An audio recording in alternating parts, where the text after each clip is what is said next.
و حالا اشکان دژاگه هست که با سود داور رو به گردش در میاره.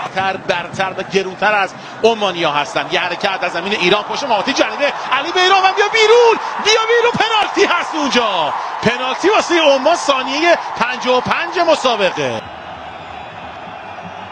داره بهش میگه سردار راست خوده علی بیرانوند اول خواهد ده حرکت مبارک میگیره بیرانوند.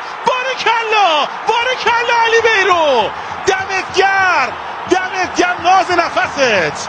با گل بزنیم. یه حرکت پشت محوطه سردار میزنه ضربهشو سردار آزمون. الان 6 تا از همین بازیکن دیگه لژیونر تو زمینن. یه حرکت جهانبخش داخل محوطه یه اشتباه حالا گل علیرضا جهانبخش.